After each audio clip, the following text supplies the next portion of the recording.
Meu nome é Carla Costa, eu sou a mediadora do bloco de palestras do primeiro congresso online sobre conscientização do abuso narcisista. E dentro desse bloco de palestras, a gente traz sempre um convidado palestrante para falar sobre sobre algum tipo de tema que a gente alinha que seja realmente interessante, que seja de valor para que a gente possa trazer mais conhecimento, insights sobre o tema, que é um tema bem pouco falado ainda, né? O narcisismo, quais são as implicações, o que é isso. Então, hoje nós estamos aqui com a doutora Bianca Cirilo, nossa convidada.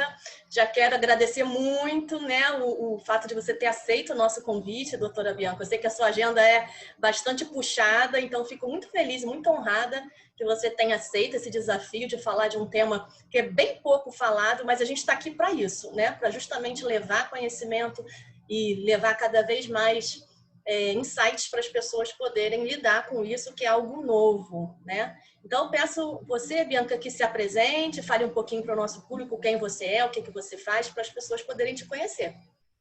Ok. Prazer é todo meu, querida. A honra é toda minha. Agradeço o convite do evento. Sem dúvida, é um marco inicial para a gente começar a trazer um tema tão urgente na atualidade, que acabou virando um tema tabu, né? As pessoas não têm um desconforto muito grande de falar sobre isso, principalmente no ambiente corporativo. Então, assim, toda a minha sensibilidade com o tema tem a ver com a minha experiência de quase 30 anos, uma experiência clínica e também uma experiência corporativa, onde eu tive a oportunidade de trabalhar tanto no atendimento a vítimas de abuso, e trabalho até hoje, menor número, hoje com uma expressividade maior no ambiente empresarial, onde eu trago palestras sobre relações tóxicas e crio todo um conteúdo em torno da prevenção e da conscientização sobre relações abusivas. Tenho uma trajetória de quase 30 anos como psicóloga, me formei há muito tempo pela UERJ, já tem bastante tempo, né? Saudosa UERJ.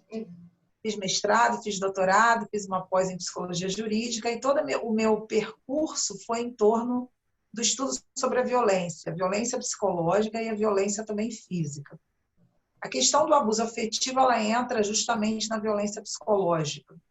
E exatamente por ser uma violência silenciosa, é difícil muitas vezes detectar e é difícil muitas vezes assumir. Porque a gente não tem nenhuma tipologia que criminalize a violência psicológica a princípio. Assim, a violência física, você entra na questão da lesão corporal, há toda uma implicação jurídica legal em torno disso. Agora, quando você tem a violência psicológica, principalmente no ambiente de trabalho, é complicado porque passa pelo fator subjetivo e ainda tem toda uma discussão, existe toda uma, digamos assim, uma luta para que a gente possa trazer a importância de se pensar o assédio moral, que entra dentro dessa base da violência nas organizações, o assédio moral e as implicações psicológicas que isso gera nas pessoas. Pânico, depressão, absenteísmo, desmotivação para o trabalho, doenças psicossomáticas e até mesmo coisas mais graves como tentativas de suicídio. A gente tem também pesquisas que ilustram isso. Quando a gente vai falar dessa toxicidade dentro da empresa, a gente precisa entender o seguinte: o ambiente, uma pessoa tóxica, ela traz dentro da sua história uma série de experiências equivocadas com relação à afetividade, com relação ao sistema de autoridade, com relação à introjeção de normas e leis. A gente já tem aí, quando você vai estudar um comportamento tóxico no ambiente corporativo, ou seja, uma pessoa destrutiva, uma pessoa não colaborativa, uma pessoa que se coloca junto à equipe de uma maneira austera, de uma maneira não confiável, de uma maneira nociva. Quando a gente vai estudar esse indivíduo, a gente tem que considerar o histórico dele, que não é uma regra, ok? Não é algo determinista, ou seja, a pessoa teve uma experiência na infância, assim, gerou, não é uma relação de causa e efeito. É uma relação onde a gente vai ver fatores motivacionais. Sem dúvida que pessoas que estão num ambiente insalubre, do ponto de vista mental, que vem de pais tóxicos, que vem de pais que são contraditórios. O que seria um pai tóxico? Aquele que, na realidade, ele demonstra afeto com agressividade, ele não deixa claro o que pode e o que não pode, ele faz uma partilha injusta entre irmãos. Ou seja, o ambiente tóxico é um ambiente incoerente, onde o sujeito desenvolve uma dúvida com relação ao seu próprio valor. E, além disso, ele vai desenvolver também uma série de questões em torno de burlar a lei, a transgressão a normas. Sem dúvida que o ambiente vai interferir, mas a gente não pode colocar isso como um fator determinante, ele tem um peso muito grande. Mas, além da educação tóxica, a gente tem que lembrar que uma pessoa que é nociva, destrutiva, não colaborativa, que trabalha num modo muito egoísta, que acaba gerando uma sabotagem na equipe, que acaba emperrando processos de crescimento empresarial e crescimento da relação que está sendo estabelecida ali, essa pessoa ela só faz isso também porque o ambiente tem fatores que também são tóxicos. Há uma relação dialética ali, ou seja, o ambiente também contribui, a maneira como aquelas relações se estruturam e, obviamente, as questões que envolvem o sujeito. No final de tudo, há uma escolha, sem dúvida que há, né? As pessoas, eu não estou dizendo com isso que o ambiente vai, por si só, determinar o comportamento das pessoas, mas ele tem um fator que contribui de uma maneira muito significativa. Dentro do estudo da personalidade tóxica, a gente pode trazer uma série de contribuições que vão se expressar tanto no ambiente de trabalho, quanto no ambiente familiar, quanto no ambiente íntimo. O que acontece é que dentro desses tipos de personalidade, eu coloco tipos entre aspas, porque há um dinamismo também nessas características. A gente tem pessoas que são pessoas que trazem traços da misoginia, por exemplo, é um padrão que vai se apresentar tanto na relação amorosa, quanto na relação familiar, quanto no ambiente de trabalho, misógino, que é um termo que vem lá da Grécia Antiga, que traduzindo de uma forma mais simples seria um ódio às mulheres. Esse indivíduo ele desenvolve uma disposição interna antipática, nociva, destrutiva com relação à figura da mulher. A gente tem alguns fatores que trazem, dentro da história dele, que a gente observa que são fatores que motivaram essa configuração de quadro e que no ambiente de trabalho é uma figura que se apresenta de uma forma bastante curiosa. Por quê? Porque quando você tem no ambiente corporativo um misógino, ele certamente vai barrar a possibilidade de ascensão feminina ao poder. Então, se ele é um chefe, por exemplo, ele vai ter características que são características de rivalidade à figura feminina, onde ele vai confundir competência com gênero. Então, isso é perigoso. Se você tem um misógino dentro do ambiente de trabalho, ele não vai ler a mulher a partir das suas aquisições, das suas competências intelectuais, competência técnica, da aquisição que ela tem dentro do seu histórico profissional. Ele vai ler a mulher como uma figura que precisa ser rebaixada. Se ela está numa posição de subordinada, certamente ela vai ter ali um prejuízo muito grande com relação à possibilidade de promoção, com relação à possibilidade de demonstrar ou de ter o reconhecimento do seu trabalho, porque ele vai confundir o gênero com a competência. Isso aí, resumidamente, o misógino funcionando no ambiente corporativo. No ambiente amoroso, ele vai apresentar outras coisas. No ambiente corporativo, ele vai estabelecer uma relação de competitividade nociva, onde ele sempre vai se aproveitar da condição de poder para que ele possa diminuir essa figura. Não necessariamente ele tem uma orientação afetiva, mas ele tem ali uma representação da mulher como uma ameaça, como alguém menor, como alguém que precisa ser sujeitado. Essa é a psicodinâmica de uma pessoa tóxica, com um tipo misógino, funcionando dentro de uma empresa. Ela nunca vai permitir que a mulher ascenda. Ele pode ser aquela pessoa que faz comentários machistas. Isso aparece muito. Nem todo machista necessariamente é um misógino, mas a gente tem ali uma relação muito tênue entre uma configuração e outra. O machismo está dentro de uma questão bastante cultural, que vem desde as configurações, ali, claro, mas se tinha uma ideia dessa mulher que fica no ambiente doméstico, esse homem que vai à caça, e quando você sai desse contexto pré-histórico e entra num contexto diferente, quando a gente vai avançando na história, né, a gente começa a ver uma mudança nessas funções entre homem e mulher, essa função ligada ao trabalho, às tarefas, até que a mulher começou a ser colocada num lugar menor. Se a gente for pegar a Grécia Antiga, a gente sabe que já tem ali, né, o início da misoginia, como trazendo a mulher como aquela que é menos porque ela menstrua, porque ela tem uma oscilação de humor. Então, assim, o ambiente corporativo, quando você tem um misógino, ele é muito... Há uma mistura ali muito perigosa. Por quê? Porque é um ambiente que envolve poder, é um ambiente que envolve hierarquia, autoridade, e isso faz com que os misóginos, nesse contexto, eles consigam um espaço, principalmente se eles estiverem numa posição de liderança, para o rebaixamento da mulher. Se ele está na posição de par, ele pode ser aquele que traz como eu falei, os comentários machistas, os comentários de rebaixamento, os comentários que sexualizam demais a figura da mulher. Você pode ter uma misoginia atravessada numa superexcitação desse lugar, ou seja, você coloca a mulher num lugar sexual muito forte e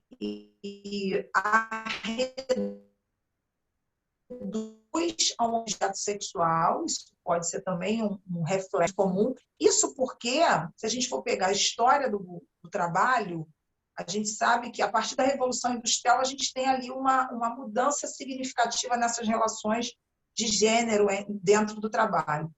Mas, quando a gente vai entender o percurso da mulher no trabalho, existe ainda um ranço, infelizmente, muito grande, de que o trabalho é um ambiente para homens. Quando as mulheres começam a entrar nas fábricas, isso começa a gerar um incômodo muito grande.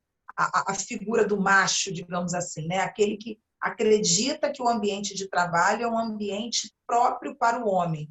A gente tem, apesar de todo o movimento feminista, apesar de todos os ganhos em torno dessa ascensão da mulher na sociedade, né, no espaço corporativo, a gente ainda não tem uma expressividade significativa de mulheres que estão em postos de poder. A gente tem muito mais homens na gerência, nas lideranças, e há também queixas de mulheres que, quando estão nesse lugar, encontram algumas resistências, não é sempre, mas encontram ainda resistência de homens que não querem ser comandados por mulheres. O ambiente militar também a gente tem isso, mas o ambiente militar há não tem muito jeito, porque se você tem o posto, ela é major, ela é capitão, você é soldado, é sargento, você tem que obedecer, mas ainda assim a gente percebe uma resistência, não por ser um ambiente militar, mas por ser um ambiente de trabalho. O ambiente de trabalho, ele parece que ainda está muito carregado com essa noção de que ele é um ambiente masculino, um ambiente de força, um ambiente de ego, de expressividade, de potência, como se a mulher ela tivesse que ficar numa condição ainda menor. Então, por exemplo, a gente tem situações interessantes na vida corporativa, onde mulheres, por exemplo, já me trouxeram queixas de que estavam numa festa. Isso é muito sério, né? Como é que essa visão o abusador tem uma visão da mulher como aquela que está ali para servir. Isso é muito sério. Então, assim, ela uma mulher que tinha um cargo relativamente de expressividade alto na empresa, era um cargo de nível superior, enfim, tinha uma posição que era uma posição, não era uma posição hierarquicamente abaixo, era hierarquicamente acima dele até, não, acima não, um pouco abaixo. E esse chefe, no dia da festa, ele pediu para que ela fizesse um cachorro-quente para ele. A princípio, ela achou que aquilo ali era só um pedido que ser gentil. E ela fez o cachorro-quente. Depois ele pediu de novo, a segunda vez. Aí ela começou a achar aquilo estranho, porque as pessoas estavam se servindo. Era um ambiente que você se servia. Aí ela começou a questionar por que ela teria que pegar o cachorro-quente. Ela falou, olha, nem para o meu marido eu faço isso sempre, não sei por que eu tenho que fazer para você. ele sendo um chefe dela, né? E ali gerou uma represália velada, por quê? Porque ele tinham outras pessoas ali, mas assim, ele ficava direcionando pedidos a ela, né? E trazendo um histórico, ela falava para mim que esse homem tinha um histórico mesmo de ser machista, de achar que a mulher ali está ali para trabalhar para ele e não trabalhar para a empresa. Acho que essa é a grande confusão da toxicidade dentro do ambiente corporativo, quando você tem a figura de um homem misógino. Quando você tem a figura de uma mulher tóxica, que ela pode ser uma narcisista perversa, qual seria a diferença, né? No narcisismo perverso, você tem ali uma construção narcísica equivocada, ou seja, a pessoa ela acha que você é a provedora dela. Tem a diferença básica da misoginia para a perversão narcísica, que as pessoas chamam vulgarmente, né, de narcisismo perverso, mas, assim, do ponto de vista técnico, é perversão narcísica, mas não altera muito, é a mesma coisa. A diferença básica é que na constituição misógina você tem necessariamente um ódio, uma destrutividade, uma tentativa de rebaixamento o tempo todo da figura da mulher. Quando você está no contexto da perversão narcísica, você tem ali, a mulher não é o alvo, o outro é o alvo como provedor e atendente da sua necessidade. Então, assim, você vê o outro como empregado, literalmente, é um empregado. E aí, quando você tem, por exemplo, uma mulher dentro desse contexto corporativo, que é uma mulher tóxica, ela vai rivalizar com todo mundo, ela vai rivalizar com as mulheres, ela vai criar intrigas. O homem também faz isso, tá? Isso não é um atributo da mulher, não. Só estou tentando fazer uma diferenciação didática.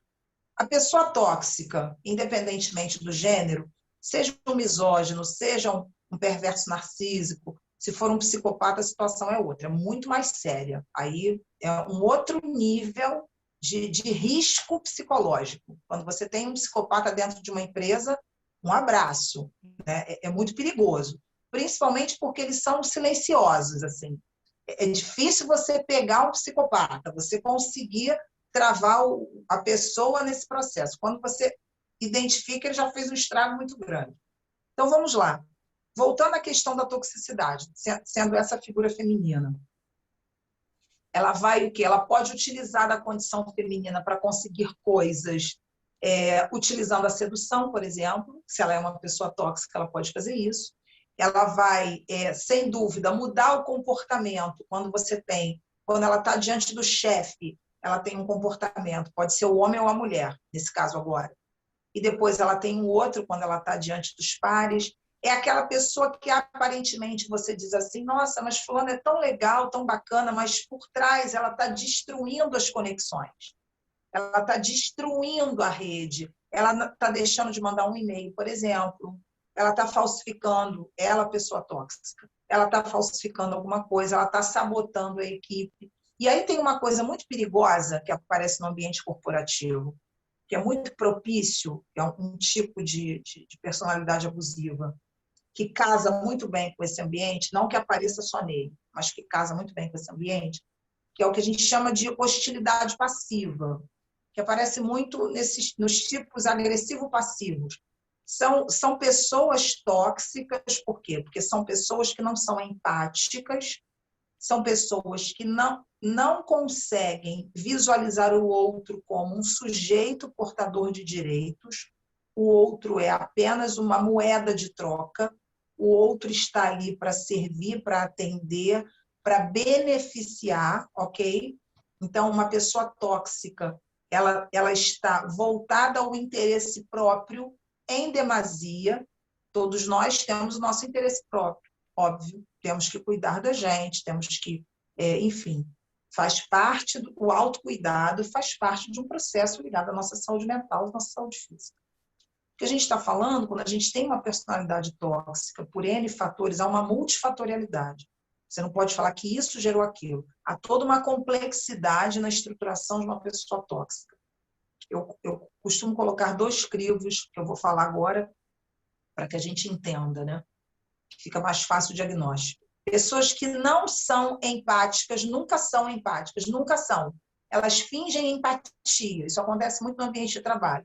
A pessoa se consorcia, se agrega ali uma outra, aparentemente parece sua amiga, uma pessoa ótima, faz tudo por você, porque ela tem um interesse, ou tirar o seu cargo, ocupar o seu lugar, ou fazer alguma coisa que possa obter alguma vantagem. A pessoa tóxica, ela necessariamente ela não é empática. Isso é um diferencial fundamental no diagnóstico. Ela não tem capacidade empática, por quê? Porque ela nunca vê o outro como alguém que é um sujeito que tem uma vida, que tem privacidade, ok? Segundo aspecto, para a gente diferenciar e nunca mais errar, independentemente da estrutura, pode ser um psicopata, pode ser um perverso narcísico, pode ser um misógino, pode ser um transtorno de personalidade antissocial, pode ser um bipolar, independe dessa estrutura. Isso aí, para você, obviamente, o bipolar tem algumas questões que são mais peculiares. Eu colocaria assim, é um outro papo, mas enfim. Esses dois critérios, se gravarem isso, não vão errar nunca. Questão empática e senso de responsabilidade. Nenhuma pessoa tóxica assume responsabilidade.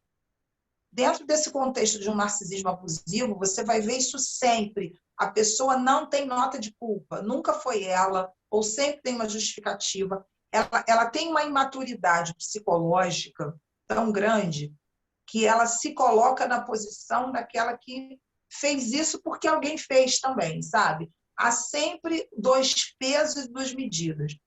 Para você diferenciar, geralmente são pessoas muito simpáticas, isso é um problema. São pessoas muito encantadoras, às vezes muito divertidas, e que você se apaixona rápido.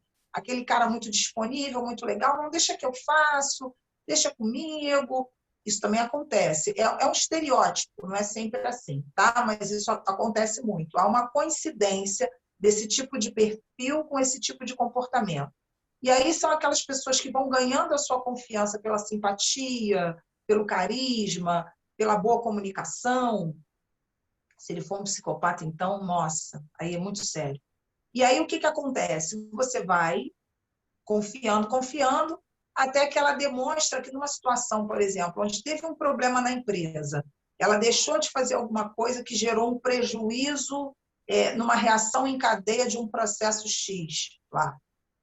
Eu trabalho com muitas empresas ligadas a petróleo e gás. Então, você imagina uma pessoa que erra um processo desse, pode levar até a morte de outras pessoas. Se tem algum problema, algum acidente, ela sempre vai dizer que ela fez o que ela tinha que fazer. Ela nunca vai assumir numa posição, por exemplo, onde você vai fazer uma reunião de gerenciamento do processo, dos erros, dos acidentes, enfim, de alguma coisa para você gerenciar aquela crise. Você vai gerenciar a crise, a pessoa tóxica, ela sempre vai se colocar na posição de vítima. Terceiro critério, que eu estava quase esquecendo, mas que bom que eu lembrei, né? O terceiro critério. Primeiro critério, ausência de empatia. Segundo critério, ausência de responsabilidade. Terceiro critério, vitimização. Em situações onde ela é pressionada, onde ela é confrontada, onde ela é chamada à responsabilidade para dizer sobre algo que não saiu como previsto. Então, na realidade, esses três critérios isso aparece, vocês podem me perguntar, Bianca, aparece quando? Sempre. Estou falando sempre. Esses três critérios são critérios diagnósticos. E durante 30 anos de pesquisa, atendendo pessoas vítimas de abuso, até pessoas também abusivas, principalmente em situações que envolvia relação de casal, né? Que você observa que tem uma figura ali que é uma figura que traz esse traço mais tóxico. Esses três aspectos sempre vão aparecer. É só vocês usarem isso como crivo diagnóstico, vocês vão perceber. E aí, quando essas pessoas, obviamente, elas, como eu falei, elas podem ser mais encantadoras, mais fechadas, mas sempre terão uma capacidade muito grande de dissimulação. Você vai sentir a dissimulação. Eu não desenvolvi a questão da hostilidade passiva. A hostilidade passiva é muito sério, porque aquela pessoa que ela não vai te agredir diretamente, mas ela vai de repente fazer uma pergunta no meio de uma reunião que ela sabe que você não tem condição de responder em público. Entendeu? Então, ela vai lançar aquela pergunta, é uma pergunta que vai gerar um constrangimento a você. Você sabe que não há condição de respondê-la, Mas ela fala, aí ela diz assim, mas eu não falei por mal. Com aquela doçura aparente, mas eu não disse por mal, você se afetou à toa. É aquela pessoa que, quando você vai confrontar, ela vai usar a sua fragilidade contra você. Tomem cuidado, isso é muito importante. Por quê? Porque uma pessoa tóxica, ela não, como eu falei, ela não assume responsabilidade, então ela não quer se expor. Ela não assume responsabilidade justamente porque ela não quer ser confrontada, ela não quer ser questionada. E se você apresenta alguma contradição, se você vai fazer algum tipo de solicitação, de reivindicação com relação a algo que ela tenha feito, tenha comprometido a sua reputação, ela é aquela pessoa que ela vai, na hora que você confronta, ela vai usar o seu desequilíbrio contra você. Mas você é uma pessoa muito estressada. Você leva tudo muito a sério. Foi só uma brincadeira. Mas é aquela brincadeira que ela entrega você para o chefe num dia que você precisou sair mais cedo e ele não soube, sei lá. Uma situação agora que eu lembrei. Ela vai criar um ambiente onde você se sente exposto, mas na hora que você confronta, ela vai falar assim, não, mas eu não fiz por mal. Então isso, gente, é muito sério, isso tem demais. É aquela pessoa que ela se aproxima de você como melhor amiga. Isso também é um negócio muito sério, que acontece demais. É a melhor amiga, faz tudo para você, vai chegar uma conta, né? Vai chegar uma conta. Aí vai chegar naquela hora que ela pede um favor para você, mas é um favor que não dá para cumprir, sabe? Mas aí, em nome daquele favor que ela pede para que você cumpra, ela diz para você tudo que ela fez por você. É aquela pessoa que ela vai conquistar a sua confiança e na primeira oportunidade que você negar qualquer tipo de atendimento à demanda dela, ela ameaça contar, ela ameaça te entregar, ela ameaça fazer alguma coisa que comprometa a sua reputação. Então, na realidade, no ambiente de trabalho, é aquela pessoa que está sempre focada em poder. Pode ser um poder de cargo e pode ser um poder de manipulação para colocar um contra o outro, para criar alguma rede de intriga, onde ela, na realidade, sai como heroína. Isso também acontece muito. Ela cria um ambiente de crise, depois ela sai como aquela que vai resolver a crise, mas a crise foi criada por ela, mas ninguém sabia que foi criada por ela. Ela cria a crise e depois ela, né, ela se coloca como, não, mas isso aí aconteceu, mas não sei por quê. Enfim, quando você tem, por exemplo, no ambiente corporativo uma pessoa tóxica, é aquela pessoa que vai sempre colocar você numa situação constrangedora. Uma situação constrangedora que vai fazer com que você recue, com que você se sinta desadaptado. Os efeitos de uma pessoa tóxica, como eu falei no início, né? Eu posso falar um pouquinho agora desses efeitos, eu acho que seria interessante, né, para a gente ampliar. Depois, se tiver mais alguma coisa dentro da estrutura, a gente retoma, não há problema. Mas os efeitos de uma pessoa dessa no ambiente de trabalho são bastante desastrosos. Por quê? Porque ela vai gerando aquela desmotivação que às vezes é muito sutil, não é aquela coisa ostensiva. Ela vai minando as relações, a tal ponto que você começa a não querer mais trabalhar, você começa a se sentir mal porque tem que ir para o trabalho, você não sabe por quê, mas você não quer ficar perto daquela pessoa. Às vezes você não sabe exatamente o que ela fez, né? Às vezes ela não fez nada para ser descoberta, mas o ambiente ele fica pesado, ele fica contaminado. Enfim, são pessoas que vão, como eu falei, sempre utilizar a vitimização. Então, por isso que, através da vitimização, elas manipulam a chefia, que pode ficar com pena, que pode relegar, que pode relevar, melhor dizendo. Ela pode chegar para você e falar assim, estou lembrando de uma situação. A pessoa tóxica se colocou para o chefe de uma maneira, mas para a pessoa que era vítima da toxicidade dela, ela se apresentava de outra forma. Só que ela já tinha feito uma propaganda com o chefe a tal ponto que, se você falasse mal dela, o chefe ia em cima de quem? Em cima da equipe. Porque ela já tinha estabelecido com ele uma relação dissimulada de ser a pessoa coitada, que tinha filho pequeno, que precisava sair, mas ela sempre saía cedo. Todo mundo ficava até mais tarde. Mas ela contou uma história para o chefe que as pessoas sabiam que não era bem assim, que não era bem assim. E aí, quando a pessoa atingida, quando foi reclamar, foi demitida. Foi demitida. Por quê? Porque ela é demitida? Porque você está implicando com fulana, que fulana é tão gente boa, fulana é tão prestativa. Porque qual é a questão? Ela faz uma propaganda positiva com as figuras de autoridade, porque ela garante, lembrando que no ambiente corporativo a tensão aumenta porque ali envolve sobrevivência, então, assim, qualquer coisa você pode perder, há sempre uma ameaça de perda. A questão amorosa é a perda afetiva do contato com aquela pessoa. Na questão familiar, você perde o reconhecimento de alguém que é importante para você naquele ambiente doméstico. Mas no trabalho você perde sua subsistência, é um negócio muito sério. Você perde a sua possibilidade de manutenção da vida. Como é que você vai viver esse dinheiro? Não dá. Então, o que aconteceu? Ela minou de tal forma que quando essa moça não aguentou mais e foi reclamar com o chefe, o que aconteceu? O chefe demitiu a moça. E aí depois você descobre que essa pessoa são pessoas que depois você descobre que elas estão, de repente, abrindo caixa 2, desviando documento, falsificando e-mail. Eu lembrei de um caso agora. Ele falsificou o e-mail. Um negócio assim, bizarro. Por quê? Porque você fica, gente, como é que pode? E você, não, mas eu não mandei isso, mas eu não fiz isso. Pessoas tóxicas, lembrando de um caso de uma determinada paciente, onde ela trabalhava num setor que envolvia segurança da empresa, segurança de dados da empresa, né? Envolvendo a área tecnológica.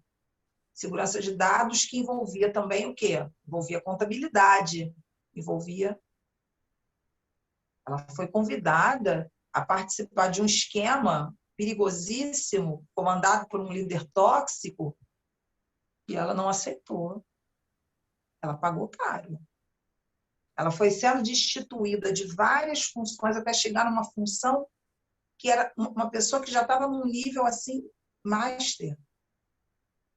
Ela teve que abrir uma ação. Então, assim, um negócio muito sério, porque eles escondem. Então, assim, é aquela pessoa que você olha para ela, você não diz que ela seria capaz, muitas vezes. Mas ela acaba usando, e aí, como ela não aderiu à falta de ética, e a ameaça era perder o emprego, ou estar numa posição, quando não é ameaça de perder o emprego, é perder o cargo, é perder toda a condição de trabalho que você tem ali, que é uma condição já estruturada, né? Uma condição onde você está com a sua dignidade ali, enfim, sustentada. E aí, falando em dignidade, as pessoas tóxicas, elas ferem aspectos muito centrais na convivência. Primeiro, relação de confiança, tá? É o ponto central que elas ferem. Uma pessoa tóxica, ela necessariamente vai te lesar ali. Ela vai ferir a relação de confiança. Segundo aspecto que ela faz, ela fere a sua privacidade. Então, uma vez que ela rompe a sua relação de confiança, ela também vai afetar a sua privacidade. Você é aquela pessoa que você vai contar um segredo para ela no trabalho, daqui a pouco está todo mundo sabendo em rede. Sabe? E aí você fica, mas eu contei em confiança. Né? Ah, não, foi sem querer. Ou então, não achei que era... Estou lembrando de um caso que chega a ter um cinismo nisso. Eu não achei que fosse para guardar segredo. Sabe? Não achei que fosse para guardar segredo. Uma coisa íntima, né? E ela fala. Então, assim, o aspecto que eu falei, relações de confiança, privacidade, necessariamente é uma pessoa que vai tentar tirar o seu poder, né? Ou tirar o poder de quem tem poder. Como eu falei, são pessoas que geralmente se agregam com quem tem mais poder na empresa, tá? É muito comum isso. Uma pessoa tóxica, uma pessoa que ela vai criando um nível, ela vai sendo agradável com pessoas que têm poder para que ela possa influenciar. Ela pode influenciar um chefe a demitir um empregado sem que esse empregado saiba que foi ela. Porque ela vai estabelecer uma relação de confiança com esse chefe, como eu expliquei o caso da menina que é demitida por causa dela. Uma pessoa tóxica, ela traz um nível de cobrança muito grande. Por exemplo, um exemplo de um chefe tóxico, que é bem clássico, e que acaba parecendo um elogio, isso é muito perigoso. Ele pode te elogiar para te explorar. Exemplo, um líder tóxico não precisa ser líder, pode ser par, pode ser qualquer um, tá? Mas um exemplo de um líder tóxico. Ele chega para a pessoa e diz assim, a pessoa quer tirar férias. Ele diz assim, poxa, fulano, você é tão bom, eu não tenho outra pessoa para botar no teu lugar. Porque a qualidade do trabalho que você me entrega, se você tirar férias agora, vai comprometer aqui a produtividade da empresa. Você acha que ele está te elogiando, né? Mas o que ele está fazendo? Ele está tirando o teu direito de descansar. E aí, o chefe abusivo, ele usa muito, muito essa manipulação pelo elogio para que ele obtenha de você a vantagem que ele quer. Isso é comum. Isso não é só do chefe, não. O abusador em geral, que é o que eu falo sempre, por exemplo, as pessoas me perguntam assim, Bianca, o abusador não pede desculpas. Eu falei, não, ele não pede desculpas, mas ele pode pedir desculpas para te manipular. E ele vai continuar fazendo. É aquela pessoa que erra aquele relatório, que vai dar problema lá na frente, que mobiliza, que compromete, como eu falei, a cadeia toda do processo. Ela, gente, desculpa, eu me distraí, mas ela não faz nada para mudar. Ela continua todo mês se distraindo e dando aquele mesmo resultado nocivo. E aí, quando você vai pressionar, ela vitimiza. Poxa, fulano está me perseguindo, né? Eu tenho um monte de dificuldade, não sabe minha vida, meu filho, meu marido, meu isso, meu aquilo. Mas, no fundo, por que ela faz isso? Porque ela não assume a responsabilidade. Deixa eu ver aqui no meu roteiro se eu esqueci alguma coisa. Eu não sei quanto tempo a gente ainda tem aí. Quanto tempo eu estou falando. Vamos lá. Na verdade, a gente já tem aqui um bom tempo passado do seu conteúdo, né? Tem 40 minutos que a gente está aqui. Já? Isso Sim, passa muito rápido, né? Então já vou partir, Bianca, para fazer algumas perguntas sobre o que você trouxe, porque tem uns temas bem interessantes aqui que eu acho que podem ser de utilidade para quem estiver nos assistindo, né?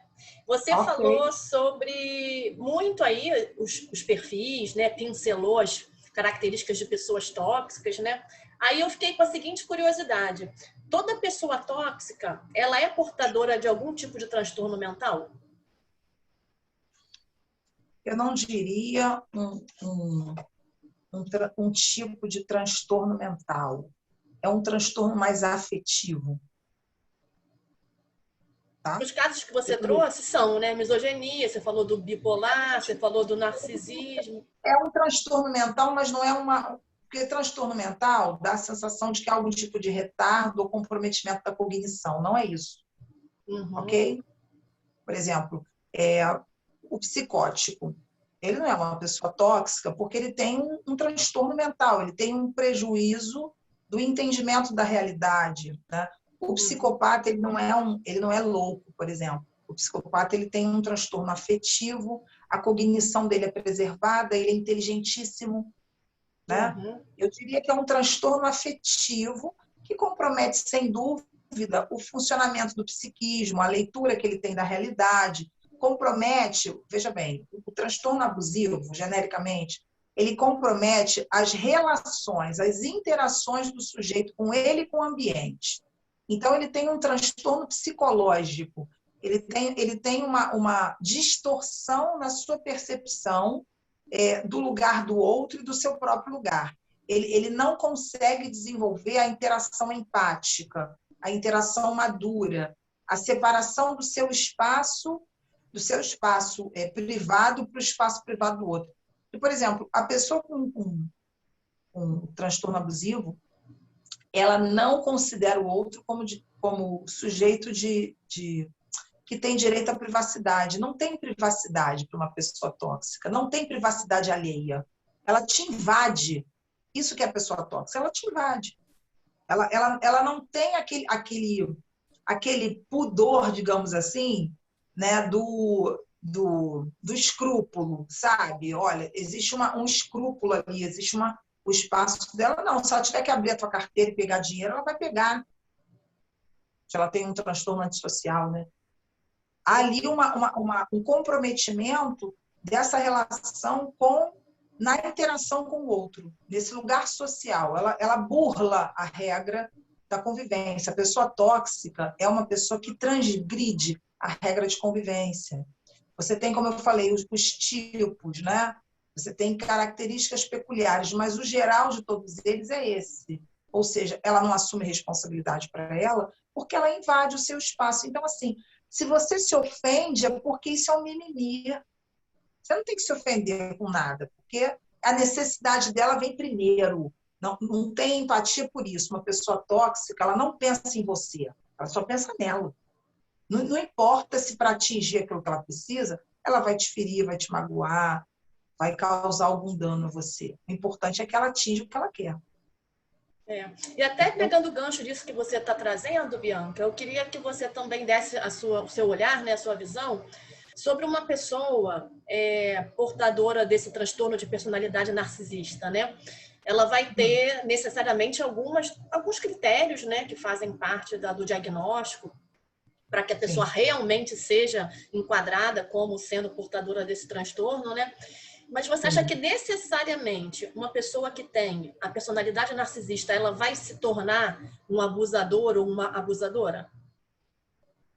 Não, quem tem o transtorno narcisista já é abusivo. Uhum.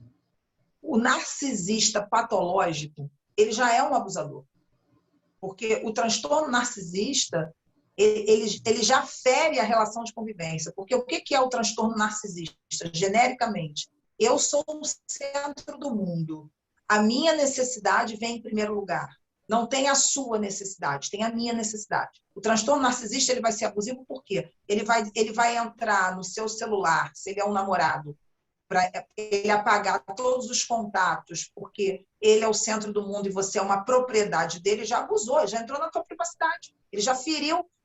A motivação narcisista já é uma motivação para o abuso.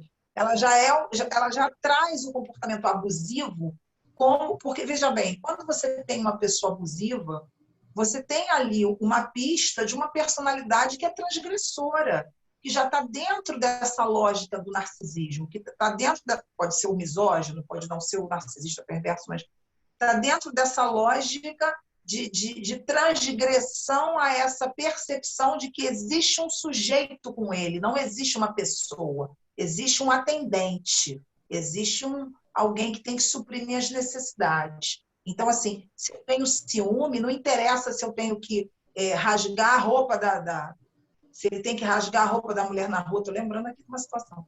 Se ele tem que queimar a roupa da mulher, porque a mulher não pode ir para ginástica, né, para academia, lembrei de outro caso aqui.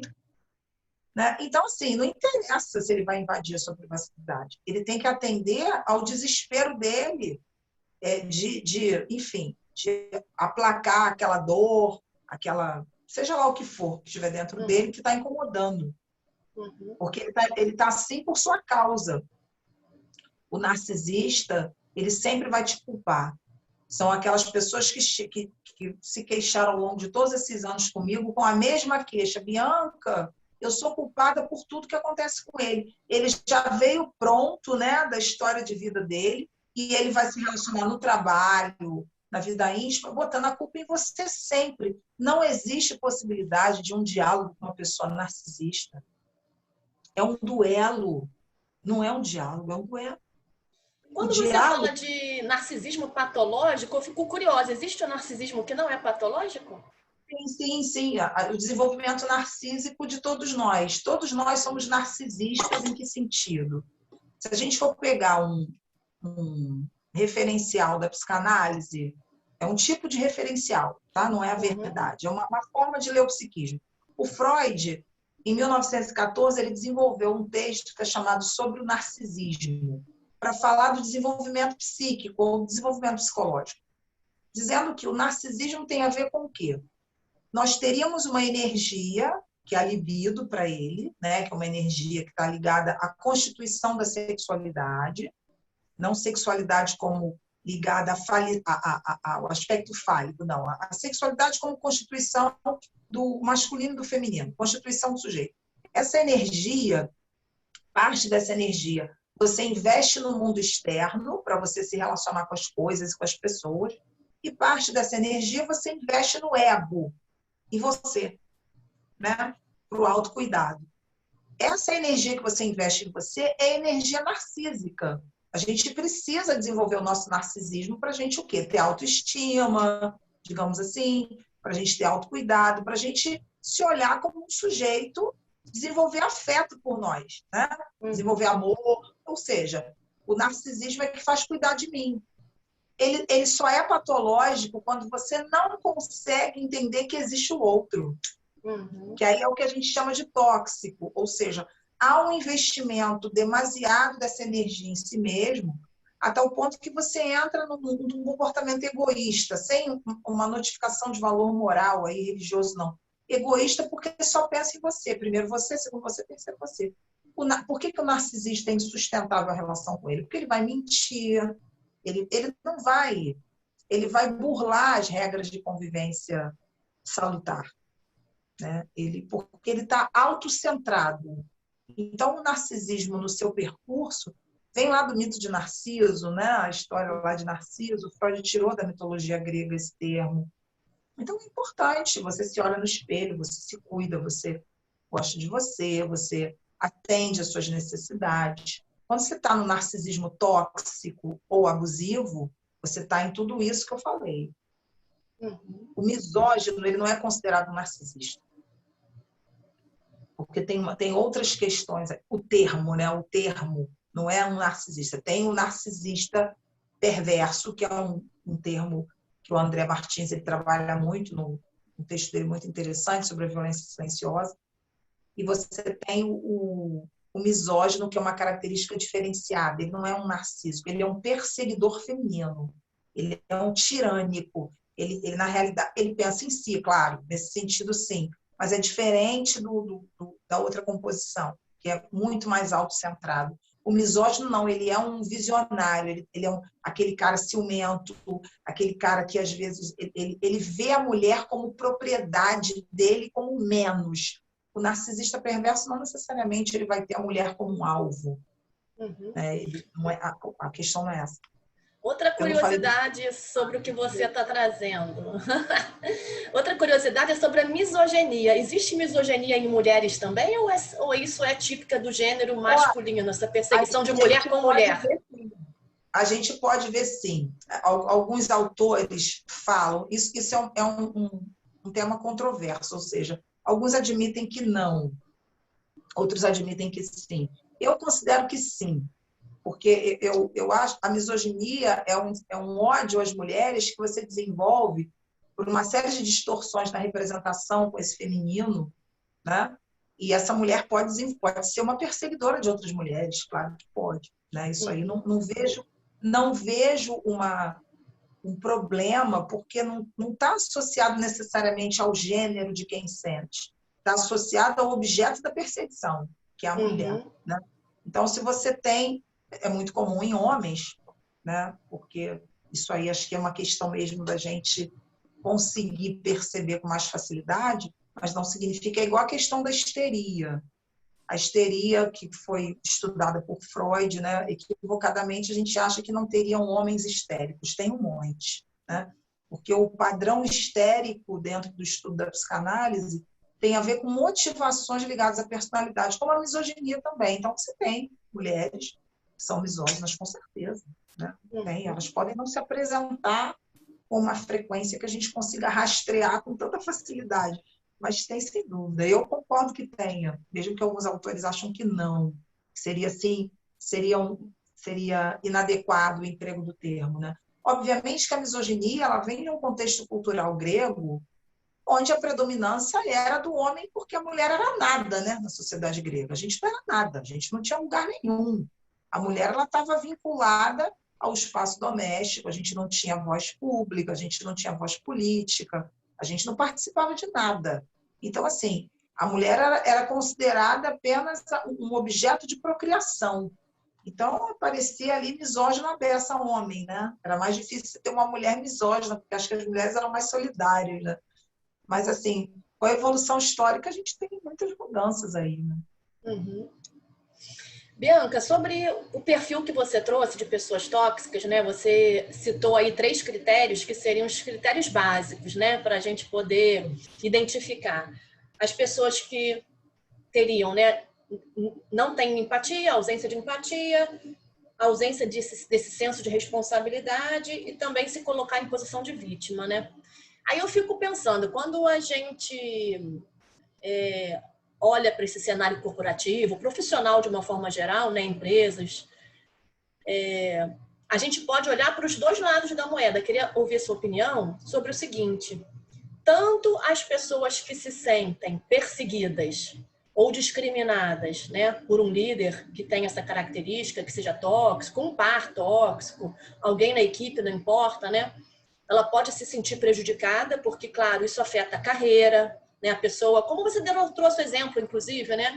A pessoa ser tarjada, né? Rotulada como uma pessoa mais fraca, uma pessoa que está pisando na bola, né? Que não está entregando o que deveria, porque pode ter sido sabotada, aquele relatório, né, com algum erro importante, enfim, 1000 situações que a gente sabe que são até corriqueiras. Quando você trouxe os exemplos, eu vi vários exemplos, assim, lembrando, né, da minha história em empresas. Então, é real, quando você fala, a gente se identifica, todo mundo, com certeza que vai ouvir a nossa palestra aqui, vai identificar uma situação ou outra, porque são coisas comuns, né, que a gente está falando aqui.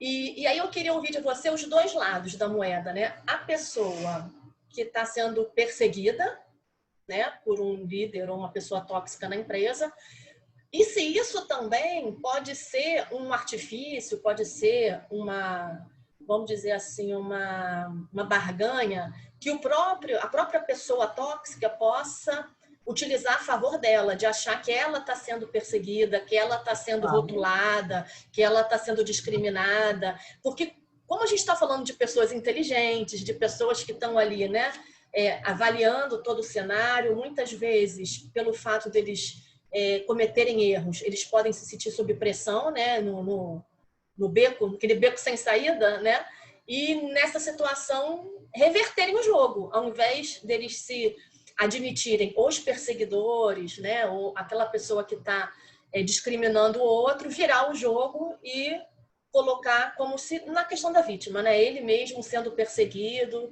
e tudo mais. Aí eu queria ouvir a sua opinião. Por quê? Porque a empresa fica numa situação difícil, né? Imagina um RH pegando uma situação de conflito dessa natureza, aonde você tem, né, os 2 lados da moeda, um se sente perseguido e o outro também. Não fica claro quem persegue quem discrimina quem, porque é meio que um jogo, né? Vamos dizer assim. Sim, então, é um jogo, é um jogo. Veja bem, o que acontece? A gente precisa entender o seguinte: as empresas em geral, elas não estão preparadas. Eu digo que eu também trabalho no ambiente corporativo, né? Faço vários trabalhos no ambiente corporativo, treinamento, palestra.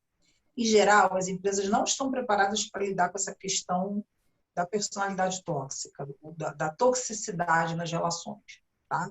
Então, assim, para que você possa criar uma cultura de prevenção, aí a empresa tem que investir em tudo que a empresa não quer, que é investir no fator humano. As empresas, em geral, querem investir no lucro. Elas não querem gastar dinheiro com treinamento, elas não querem gastar dinheiro com coisas que envolvam essa parte intangível, né? Relações de confiança. Então, acabam enxugando gelo e as coisas continuam acontecendo. Aí depois responde processo judicial, né? Porque acaba acontecendo isso. Então, assim, não tem como a gente descobrir assim de chofre.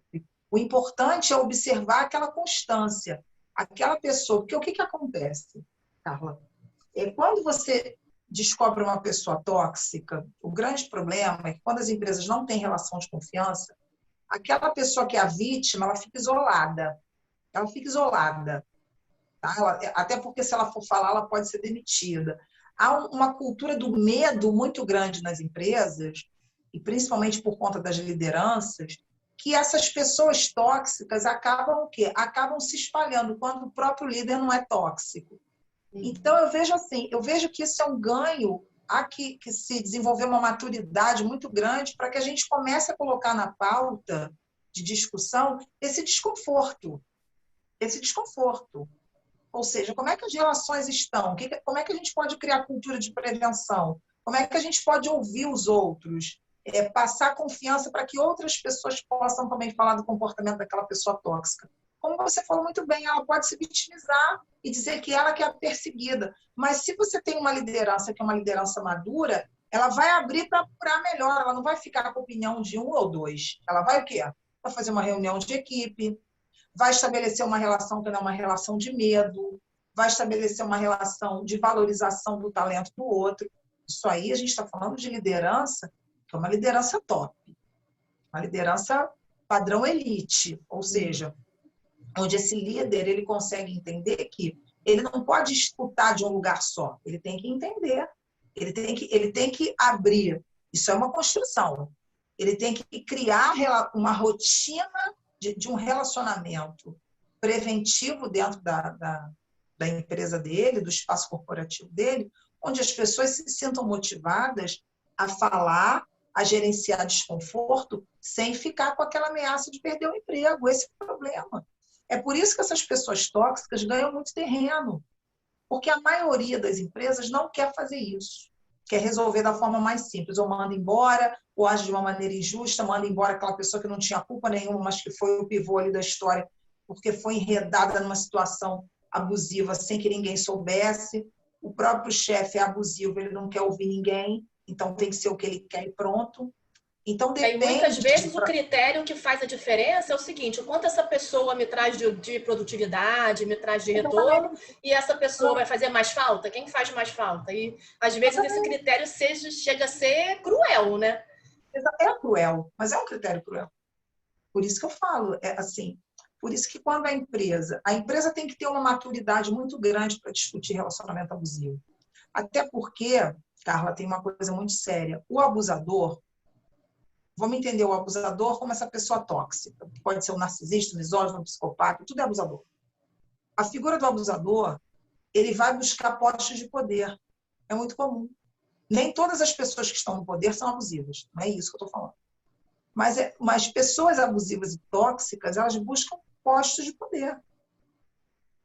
São os líderes da empresa, né? Estão em posições que são posições onde ele tenha um recurso de manipulação, de controle. Um abusador é uma pessoa que controla a outra. Controla pelo medo de perder o emprego, controla pelo medo de ficar sozinho, quando é no caso do afeto amoroso, controla pela amizade, controla pela família, depende do contexto, independe do contexto, né? Porque o controle e domínio, porque todo transtorno abusivo é um transtorno de domínio psicológico.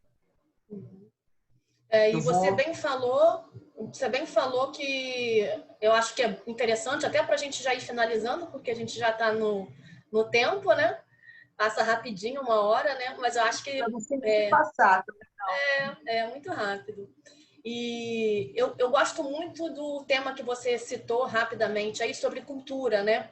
O quanto a cultura das empresas pode influenciar nesse ambiente que pode ser propício para desenvolver pessoas tóxicas, como também pode ser o contrário, né? Um ambiente amigável, amistoso, que seja preparado, que seja preventivo nesse sentido do olhar humanizado, né? De combater atitudes tóxicas, o quanto esses tipos de cultura podem interferir no sentido de ter pessoas cada vez mais desenvolvendo não só os transtornos, né, da personalidade narcisista, como outros comportamentos tóxicos, como a gente está falando aqui.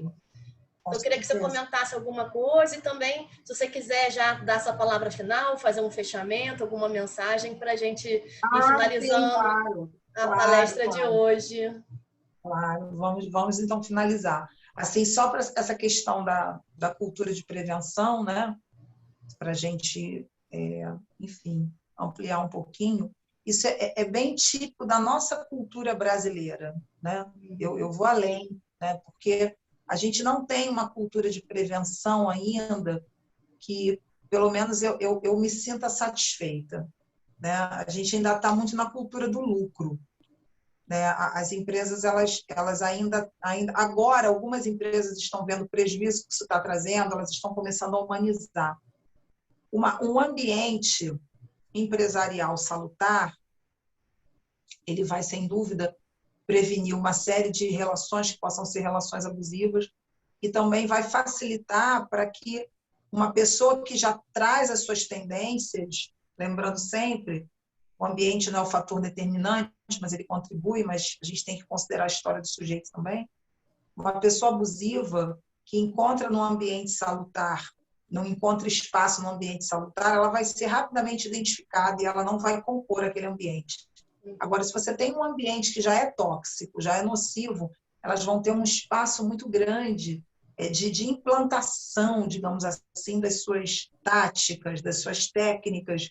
São técnicas muito duras, e às vezes, você até falou no final, eu acabei não desenvolvendo muito, a questão do isolamento, vão isolando a pessoa, né? Você vai sendo isolado, vai se sentindo cada vez sem aliança, e é isso que eles fazem. Quando quebra a aliança, sem dúvida, acaba quebrando a sua possibilidade de crescimento. Mas eu queria agradecer, deixar aí também um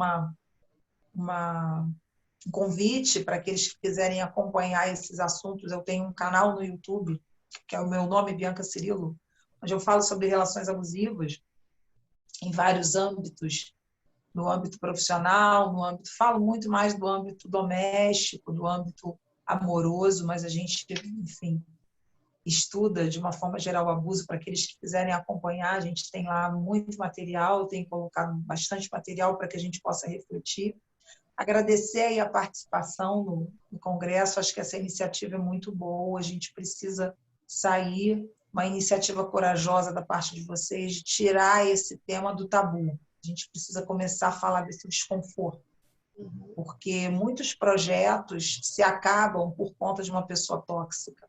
Muitas empresas acabam ruindo e até mesmo falindo por conta de relacionamentos de pessoas que são destrutivas, que acabam minando as relações e destruindo projetos promissores. Então, muitas coisas são perdidas, não só do ponto de vista do lucro financeiro, mas o lucro moral, né? Moral no sentido daquilo que realmente sustenta os nossos valores. Acabam sendo perdidos muitas possibilidades são perdidas, porque essas pessoas acabam ganhando um espaço e um acolhimento, né, uma admissão, são admitidas de uma maneira muito injusta, e a gente perde pessoas, e até mesmo pessoas podem entrar em depressão e até atentar contra a própria vida por conta de um ambiente desse. Ok? E agradecer a vocês aí pela participação. Foi um prazer. Nós que agradecemos, Bianca, pelo seu aceite, por essa riqueza, né, do tema que você trouxe, pessoas tóxicas no ambiente de trabalho. Realmente é algo que conecta com muitas pessoas, e até compartilhando com você também, com as pessoas que estão nos assistindo, a minha participação, né, nesse projeto, que foi idealizado pela Samara, maravilhoso, poder ter a oportunidade, né, de estar ajudando, contribuindo para que esse evento aconteça, pelo fato de eu entender o quão é importante nesse momento de pandemia de Covid-19 que nós estamos vivenciando, né? A gente precisa cuidar da saúde mental. Eu acho que hoje é uma necessidade e é um tema super relevante que as empresas já acordaram, né? Elas estão atentas, porque realmente a saúde mental está muito afetada em termos de isolamento, em termos, né, de perdas, pessoas ficando acometidas pelo vírus, outros familiares, enfim, né, uma série de impactos aí à nossa vida, tanto a vida profissional quanto também, né, pessoal, familiar. E quando a gente fala de transtornos, né, como esse da personalidade narcisista, se a gente não tem conhecimento, se a gente não sabe com quem a gente está lidando, se a gente não está identificando, como a gente está falando aqui esse tempo todo, o ambiente tóxico, que às vezes a gente tolera muita coisa, a gente precisa do trabalho, aquele salário faz diferença no final do mês. Então, tem uma série de situações e até crenças também, né, que vão fazendo com que a gente se sujeite a muita coisa. Então, poder ter a oportunidade da gente abrir essa conversa, trazer esse diálogo para as pessoas, né, identificarem aí seus ambientes, suas equipes, né, com quem a gente lida no dia a dia, não no sentido de rotular, né? O nosso objetivo não é também isolar, tratar as pessoas de forma diferente, mas a gente se cuidar, né? Se preservar, se blindar, se proteger, para a gente ter uma saúde mental aí boa, para estar cada vez mais ativo, né? Produzindo na questão do trabalho e também ser feliz, né? Acho que basicamente é o que a gente quer na vida, né? Ter uma vida saudável, uma qualidade de vida. Então, muito bom ter você aqui com a gente. Agradeço aí a todos que estão nos assistindo também e até a próxima. Até a próxima, querida. Tchau, tchau. Tchau.